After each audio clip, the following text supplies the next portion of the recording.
ఏపీలో ఎన్నికలకు ఇంకా 75 రోజులే టైం ఉంది. టీడీపీ జనసేన కూటమి ఇప్పటికే ఎన్నికల ప్రచారం ప్రారంభించింది. రా కదలిరా పేరుతో టీడీపీ ప్రజల్లోకి వెళ్ళగా జనసేన సమావేశాలు నిర్వహిస్తూ ముందుకు సాగుతోంది. ఇప్పటివరకు అసెంబ్లీ ఎన్నికల ఇన్ఛార్జ్ల ఎంపికలో తల మునకలైన వైసీపీ ఇప్పుడు సిద్ధం పేరుతో ఎన్నికల రణరంగంలోకి దూకుతోంది. కాసేపట్లో ఉత్తరాంధ్ర నుంచి ఎన్నికల శంఖారావం పూరించబోతోంది వైసీపీ. భీమిలి సమీపంలోని సింగివలస జంక్షన్ దగ్గర వైసీపీ భారీ సభను ఏర్పాటు చేసింది.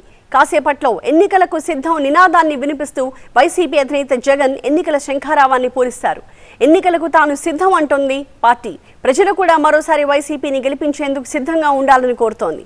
ప్రచారంలో భాగంగా వైసీపీ భారీ ఎత్తున సిద్ధం హోర్డింగ్లను జిల్లాల్లో ఏర్పాటు చేస్తోంది. అంతేకాదు సిద్ధం కరపత్రాలను ప్రజలకు పంచుతోంది. సభకు ఉత్తరాంధ్రలోని 34 అసెంబ్లీ నియోజకవర్గాల నుంచి వైసీపీ కార్యకర్తలు వస్తున్నారు. 3 లక్షల మందికి పైగా వస్తారనే అంచనా ఉంది. కేవలం 30 నిమిషాల్లో చికిత్స. కాల్ చేయండి 9989527715. ఈ సభలో 5 ఏళ్లలో చేసిన పనులు, అమలు చేసిన పథకాలను వివరించడంతో పాటుగా మరోసారి గెలిపిస్తే ఏం చేయాలనుకుంటున్నామో కూడా చెప్పే అవకాశం ఉంది.